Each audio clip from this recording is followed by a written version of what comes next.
Baiklah, di sini saya akan mempresentasikan lagi materi yang telah dipresentasikan oleh Pak Supriyadi yang berjudul Sistem File.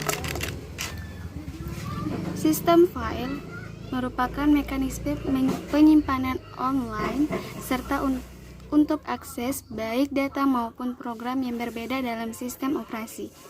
Terdapat dua bagian penting dalam sistem file.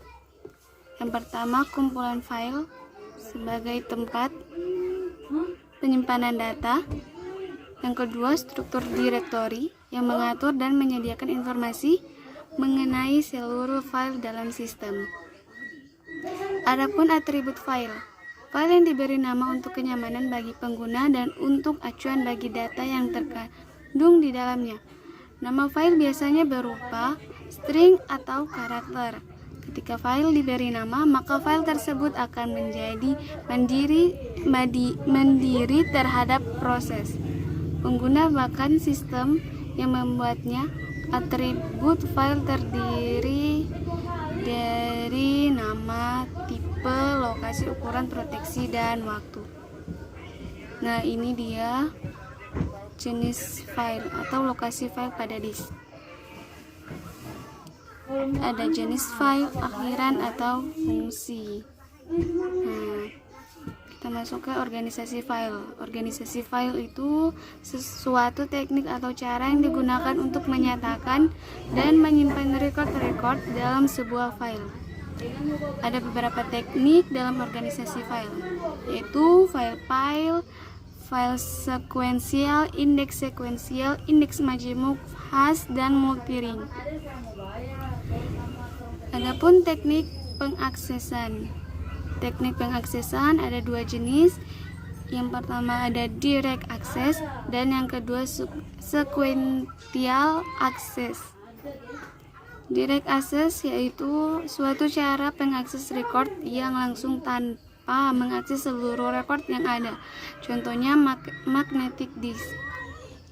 Yang kedua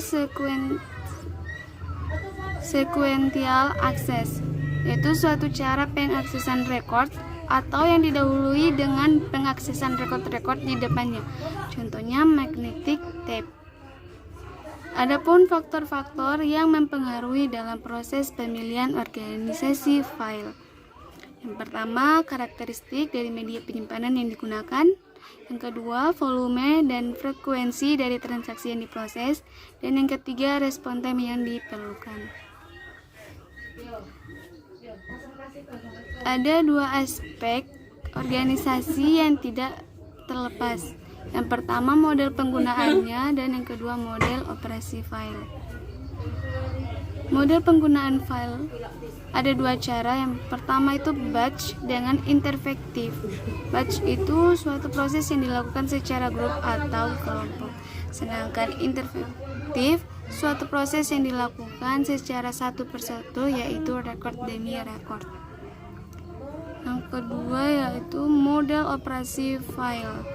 Model operasi file ada 4 cara, ada creation, update, dan retrieval sama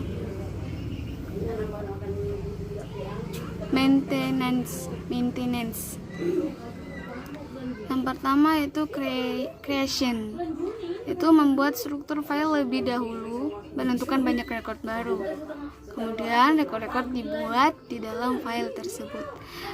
Membuat file dengan cara merekam record demi record. Yang kedua, update, untuk menjaga agar file tetap up to date. Update yang dilakukan antaranya ada insert atau add, modification, dan deletion. Yang ketiga, retrieval, pengaksesan sebuah file dengan tujuan untuk mendapatkan informasi, yaitu ada inquiry dan report generation. Inquiry itu volume data rendah, model proses interaktif, dan sedangkan report generation volume data tinggi, model proses batch. File retrieval terbagi dua, yaitu comprehensive retrieval, mendapatkan informasi dari semua record dalam sebuah file. Contohnya display all, leads, nama atau alamat. Nah, yang kedua selective retrieval, mendapatkan informasi dari rekod-rekod tertentu berdasarkan persyaratan tertentu. Contohnya leads for gaji, ada juga leads nama, NPM for angkatan. Nah, ini dia. Yang keempat yaitu maintenance, perubahan yang dibuat terhadap file dengan tujuan memperbaiki penampilan program dalam mengakses file tersebut. Ada dua, ada restructuring dan reorganization. Restructuring, perubahan struktur file, misalnya panjang field diubah, penambahan field baru, dan panjang record diubah. Yang kedua, reorganization, perubahan organisasi file dari organi yang satu menjadi organisasi file yang lain. Misalnya dari organisasi file sekuensial menjadi indeks sekuensial. Terima kasih.